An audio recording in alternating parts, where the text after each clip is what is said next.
आज की कहानी है वासना का खेल मोहिनी पर पड़ गया भारी। भाग 3। लेखक पूनम अहमद। इसी बीच अनिल ऑफिस की किसी मीटिंग से फ्री हुआ तो लंच टाइम में मिलने के लिए उसने कई बार मोहिनी को फ़ोन मिलाया। मोहिनी ने आज अपना फ़ोन पहली बार बंद कर रखा था। अनिल ने सोचा, क्या हो गया? आज फ़ोन क्यों बंद है? जाकर देखता हूँ। कॉलेज में कोमल की तबीयत कुछ ढीली थी।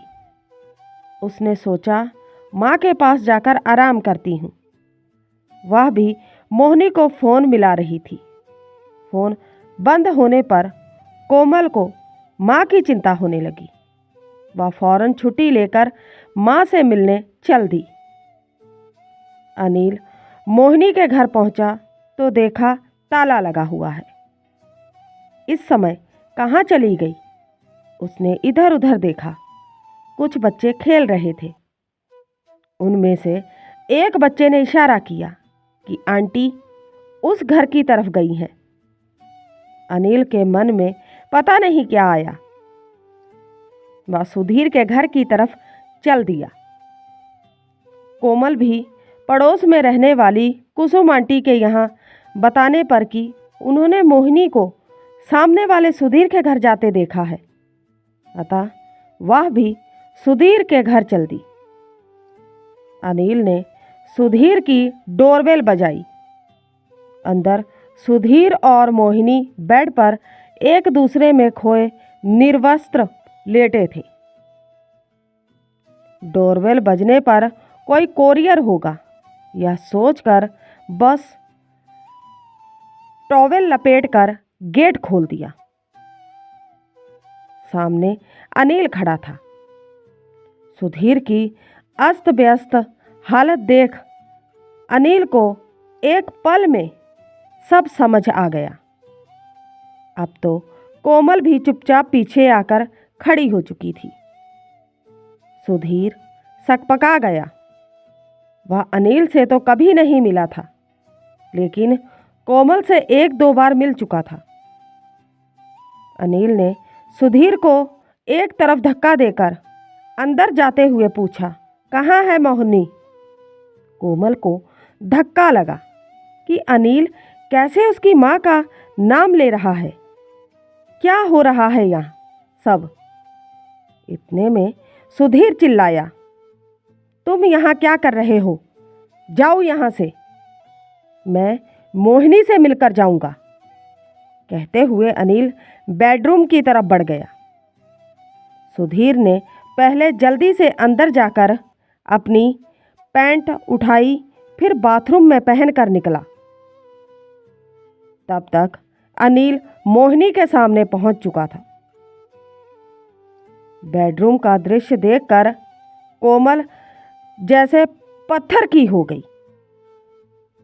निर्वस्त्र अपने को चादर से ढकने की कोशिश करते हुए अब मोहिनी को लग रहा था कि काश धरती फट जाए और वह उसमें समा जाए। कोमल को अपनी आंखों पर विश्वास नहीं हुआ। उसकी माँ इस हालत में और अनिल। उसने सुधीर का कॉलर पकड़ लिया। दोनों में हाथापाई शुरू हो गई। उमाशंकर और उनका परिवार, कुसुम, बाकी पड़ोसी भी शोर सुनकर वहां पहुंच गए। किसी को अपनी आंखों पर विश्वास नहीं हो रहा था। और रही सही कसर अनिल ने गुस्से में चीखते हुए पूरी कर ली। वह कह रहा था, कोई सोच भी नहीं सकता कि क्या क्या खेल खेले हैं तूने, बेशर्म लालची औरत। अपनी बेटी को भी धोखा दिया है तूने, अपने दामाद को भी नहीं छोड़ा तूने। इतने दिनों से मुझे फंसा रखा था।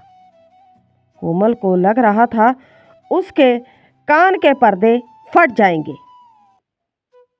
अनिल और सुधीर की आपस की लड़ाई और मोहिनी के बारे में कहे जा रहे सस्ते शब्दों को सुनकर सारी बात उसके सामने साफ हो गई।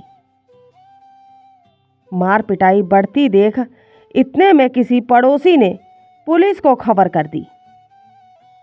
पुलिस ने आकर अनिल सुधीर को जीप में बैठने के लिए कहा।